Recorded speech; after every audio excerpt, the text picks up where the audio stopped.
4 जनवरी 2018 पाकिस्तान की तारीख का एक बहुत बड़ा मर्डर किया जाता है।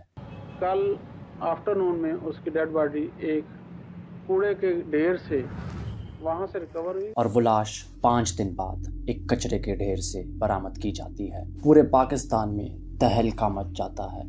लोग सड़कों पर निकल आते हैं, एहतजाज करते हैं। पूरी कौम जंग तो लड़ती है, लेकिन अपने आप से। मैं बात कर रहा हूँ एक 7 साला बच्ची की। ये सिर्फ एक बच्ची के साथ ज्यादती और कत्ल नहीं था, ये पूरे मुआशरे का कत्ल था। पाकिस्तान के शहर कसूर में एक खुशहाल और मजहबी घराना रहता था।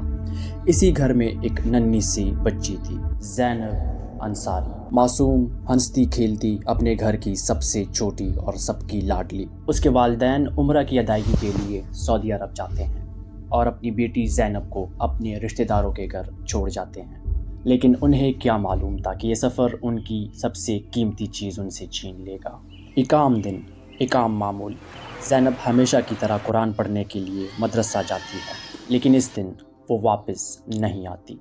घर में इंतज़ार शुरू होता है, फिर बेचैनी और फिर खौफ। रात के 12 बज जाते हैं, लेकिन ज़ैनब का कोई पता नहीं।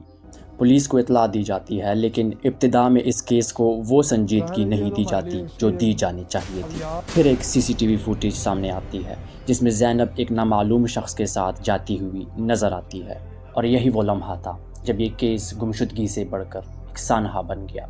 5 दिन बाद इंतज़ार ख़त्म हुआ, लेकिन उम्मीद के साथ नहीं, एक डर और एक खौफ के साथ। ज़ैनब की लाश एक कचरे के ढेर से मिलती है। ये खबर पूरे मुल्क में आग की तरह फैल जाती है।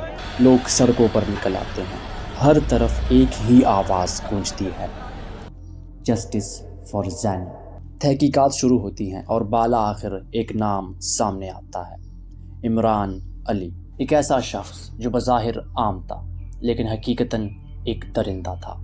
DNA टेस्ट के ज़रिए उसकी शनाख्त होती है और उसे गिरफ़्तार कर लिया जाता है। लेकिन हैरान कुन बात ये थी कि उसके चेहरे पर ना ही कोई खौफ था और ना ही कोई पछतावा, जैसे कि उसने कोई जुर्म किया ही ना। मज़ीद तफ्तीश में यह बात सामने आती है कि ये पहला वाक़या नहीं था। इससे पहले भी कई मासूम बच्चों को निशाना बनाया जा चुका था। ये जानकर पूरा मुल्क एक बार फिर हिल जाता है। इस केस की तफ्तीश के दौरान मुख्तलिफ दावे भी सामने आए। कुछ लोगों ने इस केस को डार्क वेब से जोड़ने की कोशिश की, लेकिन तहकीकात ने वाज़ेह किया कि यह जुर्म किसी नेटवर्क या पैसे के लिए नहीं था, बल्कि एक बीमार जहन की हवस का नतीजा था। ज़ैनब का केस सिर्फ एक वाक़या नहीं रहा, ये एक तहरीक बन गया। पाकिस्तान में पहली बार बच्चों के तहफ़्फ़ुज़ के लिए एक कानून बनाया गया, ज़ैनब अलर्ट बिल। एक ऐसा निज़ाम बनाया गया जो किसी भी बच्चे की गुमशुदगी पर फ़ौरी कार्रवाई को यकीनी बनाए। लेकिन सवाल अब भी वही है, क्या सिर्फ कानून काफ़ी है या हमें अपने आप को यानी ख़ुद को बतौर मुआशरा बदलना होगा? ये कहानी सिर्फ ज़ैनब की नहीं, ये कहानी हर उस बच्ची की है जो इस मुआशरे में ख़ुद को महफूज समझती है। लेकिन सवाल अब भी वही के वही है, आखिर कब तक हम ये जुल्म बर्दाश्त करते रहेंगे? आखिर कब तक हम खामोश रहेंगे? और आखिर कब तक ये मासूम जानें ज़ाया होती रहेंगी?